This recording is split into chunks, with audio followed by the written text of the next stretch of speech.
Hello friends, welcome back to my channel. Friends, मैं आप सभी को अपने चैनल पे आने के लिए शुक्रिया करना चाहता हूँ एंड आपका धन्यवाद देना चाहता हूँ मेरे चैनल पे।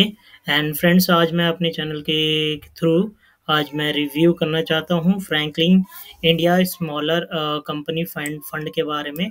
मैं अपने वीडियो के थ्रू बहुत सारे म्यूचुअल फंड के बारे में रिव्यू बनाता रहता हूँ, अपनी पॉइंट ऑफ व्यू देता रहता हूँ एंड जो है पास्ट परफॉर्मेंस एंड किस तरीके की कंपनी में निवेश करती है, वे सारी चीज़ें ही डिटेल में आपको बताता रहता हूँ। अगर आपको इसके बारे में जानना है फ्रेंड्स, तो कृपया मेरे चैनल मेरे इसको पूरा वीडियो को कंप्लीट कीजिएगा, अदरवाइज आपका इन्फॉर्मेशन अधूरा रह जाएगा। ठीक है फ्रेंड्स, तो जहाँ आगे बढ़ने से पहले मैं आपको बताना चाहता हूँ कि मैं एक सेबी रजिस्टर्ड पर्सन नहीं हूँ। मैं ये जो इन्फॉर्मेशन दे रहा हूँ प्रॉपर मुझे जो नॉलेज है एंड जो मैं मार्केट में हूँ एंड काफ़ी टाइम से हूँ, तो मैंने मार्केट के उतार-चढ़ाव को देखा है। तो उसको समझते हुए मैं आपको ये चीज़ें बता रहा हूँ, ठीक है फ्रेंड्स? एंड इसकी पूरी है जो पास्ट परफॉर्मेंस हिस्ट्री वगैरह सब चेक करेंगे। फ्रेंड्स, कभी भी आप निवेश करें तो आप ये चीज़ समझिए कि ज़रूर कि आपकी जो है शॉर्ट टर्म में आपको वॉलेटिलिटी ज़रूर देखने को मिलेगी, क्योंकि आप ये देख सकते हैं जैसे कि ये ग्राफ ही बता रहा है। अगर आप ग्राफ थोड़ा-सा समझते हैं तो ये नीचे आने का फ्रेंड्स मतलब होता है कि ये इस समय मार्केट गिरी है, ठीक है? तो ये चीज़ें आपको देखने को मिल सकता है, यहाँ पे बड़ी गिरावट आपको देखने को मिल सकती है। तो ये फ्रेंड्स ये मार्केट का जनरल नेचर है, ये ऐसे ही चलता है, ऐसा नहीं होता कि आपको फ्लैट बढ़ते हुए दिखेगा।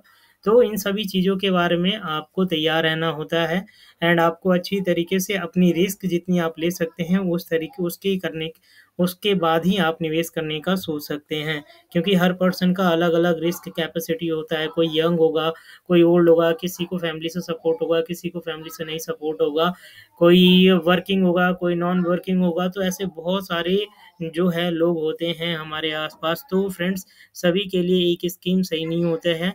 इसीलिए आप किसी इन्वेस्टमेंट एडवाइज़र से पूछने के बाद ही निवेश करें, क्योंकि आपका जो मनी होता है वो कहीं न कहीं रिस्क पे होता है। तो चलिए फ्रेंड्स, आगे चलते हैं और बढ़ते हैं डिटेल में। Franklin India smaller company fund, ये फंड कैसा है? ये डायरेक्ट फंड के थ्रू आप इसमें अगर निवेश करना चाहते हैं तो फ्रेंड्स ज़ीरोधा में मेरी लिंक है, आप उसको डाउनलोड करके कॉइन एप्लीकेशन के थ्रू डायरेक्टली इसमें निवेश कर सकते हैं। डायरेक्ट इन्वेस्टमेंट करने से क्या होता है, जो आपका जो कमीशन है, कोई और थर्ड पर्सन है जो आपके अमाउंट पे अर्न वो भी कर सकता था। फॉर एग्ज़ाम्पल आप बैंक के थ्रू जाते हो और निवेश करते हो, तो आपका इनडायरेक्टली निवेश होता है। तो क्या होता है, डायरेक्टली निवेश करने के लिए आजकल बहुत सारे ब्रोकर हैं, वो सर्विसेज़ देते हैं। तो आई वुड रिकमेंड यू कि वो आप डायरेक्ट खुद ही आप उसको निवेश करें, सो दैट कि आपको क्या है, एक अच्छा खासा अमाउंट देखने को मिले ओवर द लॉन्ग टर्म और आपके अच्छा खासा अमाउंट बच जाए, सेविंग हो सके। तो करंट एनएवी की बात करोगे तो 108 की है, मतलब एक इसकी एक यूनिट 108.24 की चल रही है। ये एनएवी अप एंड डाउन होती रहती है, वो मार्केट के सिनेरियो पे डिपेंड करता है। वो टोटली मार्केट से लिंक होता है, तो मार्केट के सिनेरियो पे से होता है। मार्केट के बारे में बात कर लें तो फ्रेंड्स, अभी मार्केट के बारे में एक चीज़ आपको बता दूँ। देखिए, अभी कुछ टाइम से देखिएगा कि ये करीब-करीब नवंबर 22 से ये कंटिन्यू मार्केट है जो नीचे ही जा रहा था, नीचे ही जा रहा था, ठीक है? अभी मार्केट है जो ऊपर जाने लगा है। मार्केट फ्रेंड्स अभी थोड़ा-सा और टाइम लेगा ऊपर जाने से पहले, तो बट आप अगर चाहते हैं कि आपकी थोड़ी जो है डिस्काउंटेड प्राइस में आप निवेश करें, तो आप ज़रूर थोड़ा बहुत इसमें निवेश कर सकते हैं, कि फ्रेंड्स अभी ये मालूम नहीं है। फॉर एग्ज़ाम्पल यहाँ देखिए कि ये क्या हुआ, यहाँ पे उठी मार्केट, फिर ये नीचे गिर गई, मार्केट यहाँ से उठी, फिर ये नीचे चली गई। तो हम नहीं जानते हैं कि ये मार्केट ये क्या अप ट्रेंड में है या डाउन ट्रेंड में है, ये कोई भी प्रेडिक्ट नहीं कर सकता। लेकिन आप एक काम ज़रूर कर सकते हैं कि आप इसी टाइम पे निवेश करना बेटर होता है, क्योंकि आपको मान लीजिए जो चीज़ यहाँ पे मिल रही थी वो महँगी मिल रही थी, ठीक है? और यहाँ पे जो मिल रही है वो रिलेटिवली कंपैरेटिवली सस्ती मिल रही है। तो ये चीज़ें समझने के बाद आप निवेश करेंगे तो आपको ओवर लॉन्ग टर्म में आपको अच्छा बेनिफिट देखने को मिल सकता है। अभी मैं एक छोटे टाइम फ्रेम में दिखाऊँगा, तो देखिए कि मार्केट एक अच्छी तरीके से भाग रहा है। ये 200 मूविंग एवरेज मैंने लगा रखा है 15 मिनट में एंड ये 1 आवर में भी चेंज करता हूँ तब भी ये ऊपर भाग रहा है, ठीक है?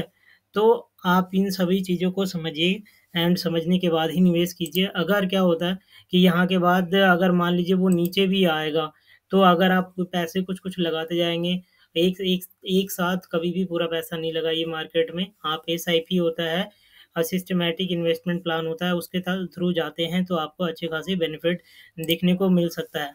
यहाँ तक आप फ्रेंड्स वीडियो को देखे हैं तो कृपया मेरे चैनल को लाइक एंड सब्सक्राइब जरूर कर दीजिए, सो दैट कि मेरी अपकमिंग वीडियोस है जो आपको आपके पास पहुँचती रहे। ठीक है। तो नीचे अगर मैं बात करता हूँ, ये इसमें आप निवेश करना चाहते हैं तो 5000 से निवेश करना होगा मिनिमम। एंड फ्रेंड्स अब तक की बात करूँ कि इसमें कितने पैसे लगे हुए हैं, तो 7308 करोड़ रुपए इसमें टोटल अभी तक के ये फंड है। एंड फ्रेंड्स आपको एक चीज़ और, ये जो है डायरेक्ट ग्रोथ है, इसमें जो पैसे अप एंड डाउन होंगे इसी में ही रोज लगता जाएगा। एंड ये बेसिकली जो म्यूचुअल फंड फंड फोकस कर रहा है स्मॉल कैप की, जो मतलब छोटी कंपनियां हैं, स्मॉल कैप कंपनीज हैं, उस पे फोकस है, तो उस पे निवेश कर रहा है। अगर आप रिटर्न की बात देखोगे तो एक साल में 6.85 है, 2 ईयर में 21 है, देन आप 3 ईयर में देख सकते हो। एंड इसको स्मॉल कैप चाहे म्यूचुअल फंड है चाहे इंडिविजुअल कंपनी है, उसी में सबसे ज़्यादा स्ट्रेंथ होता है मनी को मल्टीपल करने का, as comparison to larger fund, larger obviously. But इसमें आपको एक चीज़ और ध्यान होता है देना होता है कि इसमें जो रिस्क होता है आपका ज़्यादा होता है relative as compare to large fund. ठीक है।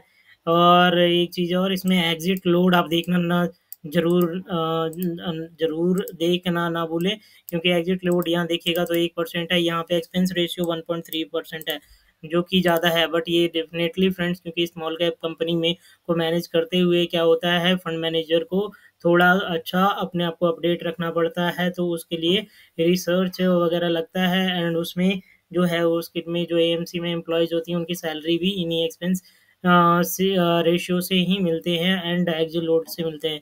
तो ये चीज़ें आप देखें, और भी कंपनियों को देख सकते हैं और भी म्यूचुअल फंड को देख सकते हैं। इवन मेरे चैनल पे भी और आपको म्यूचुअल फंड्स के बारे में मिल जाएगा काफ़ी सारी वीडियो, तो आप चाहो तो उसमें आप उसको एक्सप्लोर कर सकते हो। ठीक है। अब यहाँ पे निवेश की बात करिएगा तो देखिए किस कहाँ-कहाँ पे इनका पैसा लगा हुआ है। इंडस्ट्रियल सेक्टर में लगा हुआ है 16.36, कंज्यूमर डिस्क्रिप्शनरी में 10.38, फाइनेंशियल सेक्टर में 9.67, मटेरियल में 8.45, फाइनेंस बैंक में प्राइवेट सेक्टर में 7.54, इस तरीके से सो ऑन आप ये देख सकते हैं।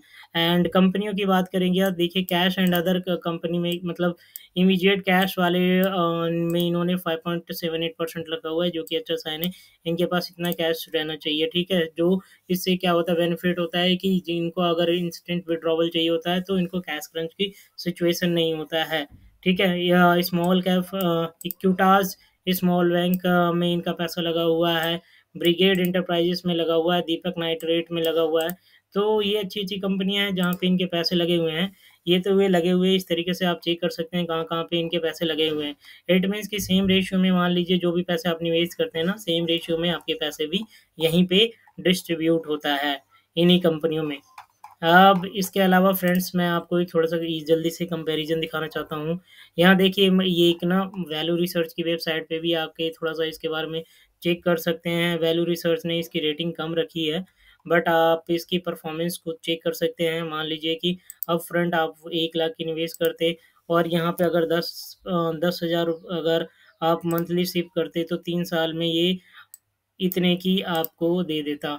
807,859 32.83 का एनुअलाइज़ रिटर्न दे देता फ्रेंड्स। एंड टोटल आपकी इन्वेस्टमेंट हो जाती अक्रॉस 3 ईयर 4,60,000। ठीक है। तो आप समझ सकते हैं कि कितनी वेल्थ बढ़ाने की कैपेसिटी रखता है। मान लीजिए कोई 5,000 ही करता, तो कितना हो जाता फ्रेंड्स? फिर सॉरी 50,000 हो गया, 5,000 करिए। 5,000 में आप देख सकते हैं कि इसमें आपको कितना रिटर्न मिल सकता था, 5,47,515। और जबकि अगर इसको ईयर को 15 साल कर दो आप, ठीक है, तो आप देखिए कितनी वेल्थ इमीडिएट वेल्थ क्रिएट हो सकती है फ्रेंड्स। तो इसमें over the long period of time में बहुत चीज़ें फ़र्क पड़ जाती हैं, तो ये सारी चीज़ें आपको समझनी होती हैं। 1 लाख से शुरू होते तो आपकी क्या सिचुएशन रहती। ठीक है। तो ये सारी ऑनलाइन कैलकुलेटर वगैरह सब आपको हेल्प करती हैं समझने में कि अगर आप निवेश करते तो क्या होता एंड नहीं करते तो फ्रेंड्स क्या होता। ठीक है। तो आपकी टोटल इन्वेस्टमेंट होती 10 साल में 6,10,000 के करीब, एंड आपका जो एनुअलाइज होता इतना मिल रहा होता 14 लाख 65 हज़ार रुपये। ठीक है। अनुरहित के ये आपकी रिटर्न बन जाती है और इसकी रिटर्न की परसेंटेज क्या रहती है 16.44 की। अगर इसकी पास्ट रिटर्न की 10 साल में देखोगी बात करोगे फ्रेंड्स, तो 10 साल में करीब-करीब कितना रिटर्न दिया है। ये फ्रेंड्स ऑलमोस्ट 2013 से है, तो 10 साल ऑब्वियसली हो चुका है और इसमें 19.62 इस स्कीम ने दिया है रिटर्न। और ये तो जो रिटर्न है आप देख रहे थे 16.44 के ही रिटर्न के हिसाब से वो उतनी वैल्यू दिखा रही थी। तो इसका मतलब कि और आपकी वैल्यू इंक्रीज हो जाती है अगर आप इसमें रहते तो। एंड अब आप देखिए कि ये इतने अच्छे खासे वेल्थ क्रिएट करने का ताकत रखता है, लेकिन शॉर्ट टर्म में आपको अलर्ट भी रहना होता है, क्योंकि ये आप जो देख रहे हो नेगेटिव रिटर्न ये भी आपको देखने को मिल सकता है। तो ये सभी जानकारी को आपको ज़रूर नॉलेज में होना चाहिए, अदरवाइज आप क्या है कि शॉर्ट टर्म में डर जाओगे और इसमें से आप लॉस लेकर के बाहर निकलोगे। तो बेटर क्या होता है कि आपको सारी चीज़ें हैं मालूम होना चाहिए, उससे बेनिफिट मिलता है कि आप लंबे टाइम तक उसमें बने रहें, अपने म्यूचुअल फंड्स में बने रहें और उसमें कंटिन्यू आप ये निवेश को जारी रख सकते हैं। तो सारी जानकारी इकट्ठा करने के बाद में ही निवेश कीजिए एंड रेगुलर बेसिस पे मॉनिटर भी करना ज़रूरी होता है। मान लीजिए कि कुछ ऐसी कंपनियां हैं जो बहुत ज़्यादा नुकसान कर रही हैं, तो ये सारी चीज़ें भी देखना होता है क्या वो जो म्यूचुअल फंड है कुछ अच्छा टेक्निक ले रही हैं या फिर कुछ अच्छा स्ट्रेटेजी बना रही है कि नहीं। तो सभी बातों का अगर आप रखेंगे ध्यान तो आपको अच्छा बेनिफिट हो सकता है। और मान लीजिए चलिए एक बात करते हैं कि शॉर्ट टर्म में एक वॉलेटिलिटी आया, कुछ ऐसा न्यूज़ आया जिसकी वजह में मार्केट में क्या हुआ गिरावट हो गई। तो उस समय एक कहीं न कहीं एक अपॉर्च्युनिटी होती है आपके पास कि आप कुछ अच्छे पैसे हैं उस म्यूचुअल फंड में या फिर उस स्टॉक्स में आप निवेश कर सकते हैं एंड ओवर लॉन्ग पीरियड में आप एक अच्छा जो है पैसा बना सकते हैं। फ्रेंड्स, अगर आपने यहाँ तक देखी है तो आपसे अगेन रिक्वेस्ट करता हूँ कि मेरे चैनल को लाइक सब्सक्राइब ज़रूर कर दीजिए एंड मेरे चैनल पे कमेंट ज़रूर लिखिए अगर आपको कुछ पूछना है तो, एंड वैसे भी कमेंट लिख सकते हैं अगर आपको कुछ जानना है तो। Thank you friends, thank you for watching my video again, thank you a lot.